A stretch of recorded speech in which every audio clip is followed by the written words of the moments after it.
Okay, we'll go ahead and get started with running back Dante Smith. Questions, please raise your hand, grab a microphone. Kelly? Obviously, tough assignment on Monday with Clemson. How excited are you guys to kind of get back out there and have some more production? I know you probably guys weren't happy with the running back production in the Clemson game. Yeah, things did not go the way we wanted to go. So, you have to take that, you have to learn from it, and you got to go into this next game and not only win, but you gotta win big, and you gotta play hard and get that bad taste out of your mouth from last week. Right here. Hey, Dante. Miles Williams of the three-point conversion. How do you feel having your first game play under this new offense, your role, the quick counts we saw, and the play calling in general? I liked it. There was a few things where we killed ourselves before the balls even snapped. So I think once we fix those pre-snap penalties and those penalties that we shouldn't have, I think this offense has a chance to be very explosive and very good. And we've seen a glimpse of that Monday night. Right here, Sarah. Yeah, how big a focus has that been for you guys this week? Some of those kind of self-inflicted wounds, whether it was, the block punts or penalties, and what are you guys kind of doing to clean that up? I guess, was it mostly communication stuff, or you know what I mean?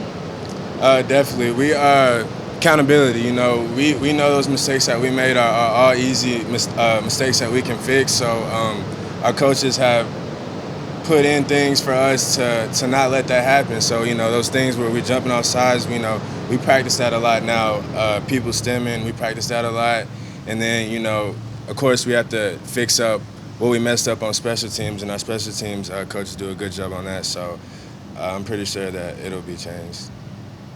Kelly? We got to see a little bit of kind of what you guys work on in terms of basically you guys can line up anywhere on the field at running back. Are you enjoying kind of how Coach Long's using you guys in different ways where you maybe line up as an outside receiver and all the different kind of formations and flexibility with the position in the offense?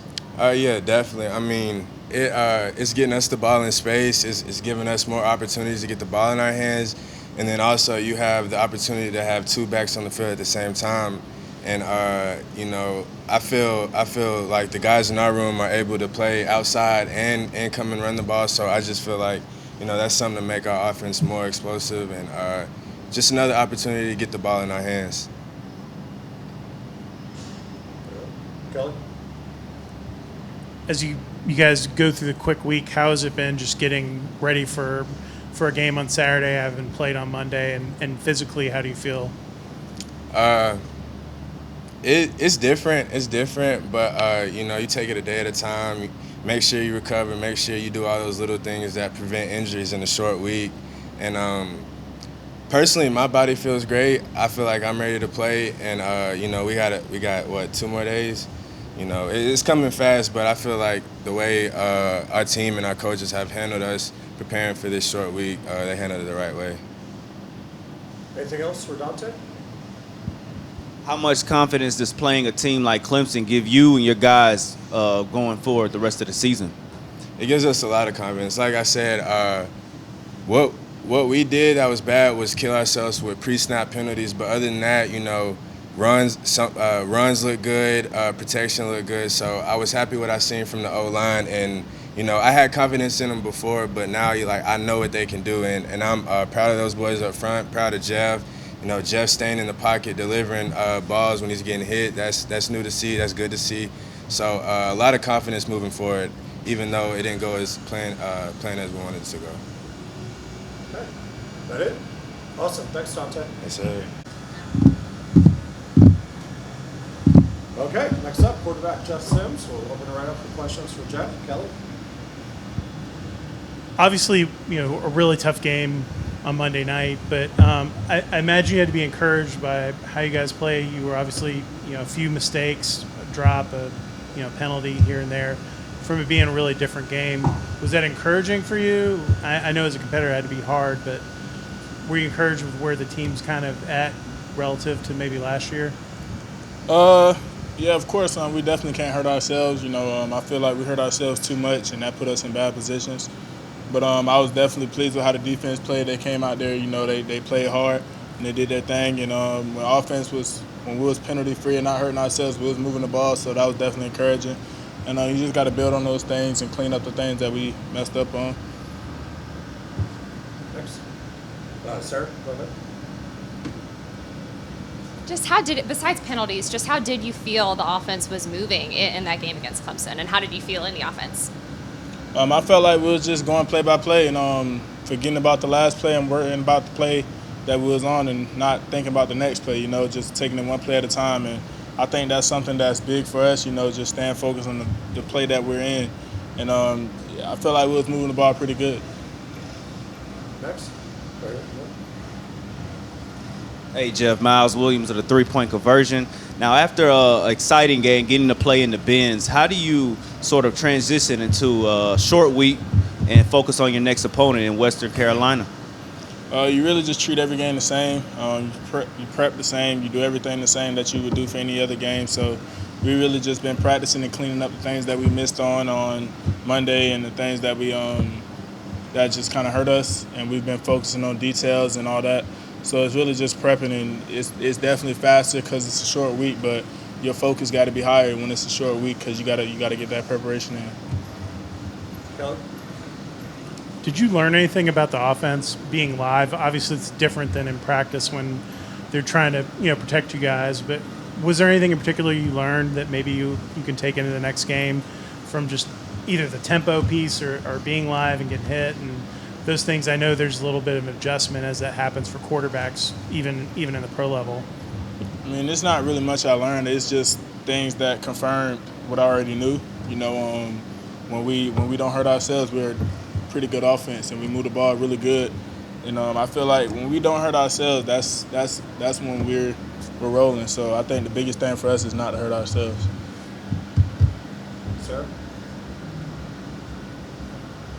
You mentioned, y'all can't hurt yourselves. In that game against Clemson, do you feel like a lot of those penalties, was it miscommunication or jitters? Or when you go back and watch that film, what do you feel like was I know there might be different reasons for different things, but what largely was some of the reason for those penalties? I think the guys are just anxious to get off the ball, I mean, it's the first game. Everybody, they ain't played in a year, so I think they was just anxious and ready to go. Kelly? When I guess when you get ready for the offense and you're trying to lead and do that, has your approach been a little bit different this year in terms of just how you address the guys, getting them ready, maybe in the huddle before you guys hit the field, that kind of thing? I know you've been trying to kind of step your leadership piece up. Yeah, I'd definitely say this year I've definitely been a lot more vocal, just getting the guys going and making sure that everybody's ready to play, ready to go, and just making sure everybody's on the same page. Kelly? I wanted to ask you seemed like you had a nice connection with Nate McCollum. Just kind of what does he bring to the table? And obviously it seemed like he was kind of a nice safety valve for you and obviously a playmaker as well. Yeah, Nate's always been a hard worker. He puts his head down and he goes to work every day. And it just showed up in the game. He went out there and made plays. Miles? How do you feel with your role, of course, as quarterback in this new offense, the play calling and the quick counts under new under new coordinators? How do you like it so far?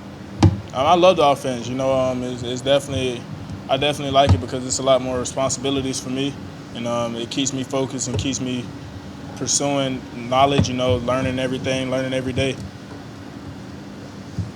Got time for one or two more for Jeff. The touchdown you threw to EJ, that was a NFL throw, an NFL catch, like something you would see on Sundays.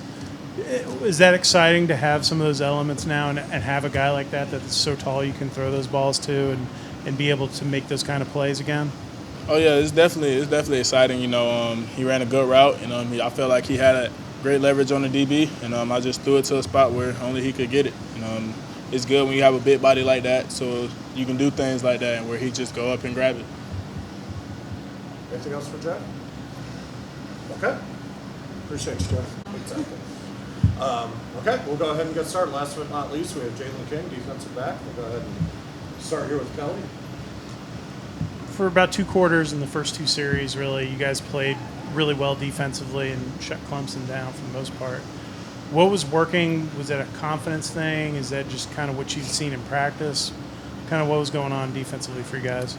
I feel like it was a confidence thing, and it was also a trust thing, trusting our coaches with our game plan, and then just trusting each other at the three levels, D-line, linebacker, and DB level, to take care of each one's job and don't go outside of the frame of your job. So, I mean, we sat there, let the plays that came to you and made those plays, and then, just trusting each other to take care of their own job, do their 111.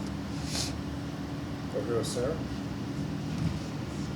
I know it can be hard sometimes to prepare on a short week, but what stands out to you and you guys about this Western Carolina offense and how you can slow it down? I know they like to throw it around a lot. Slow it down a lot. Just mainly taking care of the receivers. I know we didn't get as much action on the back end as we thought we were Monday night, but for sure we should get a lot more action with these receivers and the quarterback coming off a probably career-high game, 400 yards. So I know it's going to be a challenge for the DBs, but we're up for that challenge. So that's how we plan on slowing down their offense, just DBs taking it personal and playing great man-to-man coverage on them. Right here with Miles. Hey, Jaylon. Clemson scored 5 touchdowns on 14 drives, and 2 of those drives came within 15 yards. That's pretty good if you ask me. I don't think the score is telling. What does that say about your defensive group? I felt like we had the mindset of we didn't care where the ball was placed, whether it was on our side of the ball or their side of the ball. It's our job not to let them inside the end zone. So even though there was 2 jobs where they started within the 20, we still were disappointed that we gave those touchdowns because both of those could have been prevented and led to field goals. It was just a lack of communication during both those drives. Kelly. As you look at the way the defense played, one of the things that stood out to me was the pass rush and Keon and Sylvain and some of those guys getting after it, and then Charlie in the middle kind of being your eraser. Is that sort of the first time you guys have seen that in a while where you're getting the production you want? You guys were making plays on the back end, all of that. It seems like it was the first time in a while you guys have kind of come together like that defensively. So we've been seeing that a lot throughout camp just because we have leadership in each room, that linebacker room, and leadership in the D-line room. So once our coach gives them an install or a new stunt, our leaders do a great job of implementing it, make sure everybody knows what's doing that job. And then we also complement that stunt in the back end by playing great coverage, great disguise to where it throws the quarterback off. He can't take his first or second read. So once he gets that third read, our D-line has already performed their stunt, linebacker performed their stunt, and gives them time to get back there to the quarterback and collect those sacks. Sarah. I'm just curious, was it motivating to y'all at all when you watched that film of that Clemson game, knowing even how much more you guys would have been in it if it weren't for those self-inflicted wounds? You know, like there were so many good things y'all did if you take away those penalties. Mm-hmm. I wouldn't say it was motivating. We felt throughout the game that we knew we could play with them. It's just the circumstances that we had to deal with. But no one on the defense is down about that game. We're still disappointed that we let up that many points, but we're still confident in our defense that we can go out there and still be a top-tier defense and shut down anybody that we play against. Kelly. I wanted to ask you about Clayton Powell-Lee. Got a chance to see him a little bit, and obviously he's a freshman, but I think he surprised some people that he was getting some early burn. And just kind of what are you seeing from him, and what do you like about his game? He's really mature, very knowledgeable about the game. During film, comes back there, sits with me, asks me a lot of questions, just about everything I do, my different movement patterns, what I see each play. So he's a student of the game. He really wants to learn. He wants to get better every day. So that's what I respect about him as a player. Anything else for Jalen? All right, thanks, Jalen. All right, thank y'all. Thank you.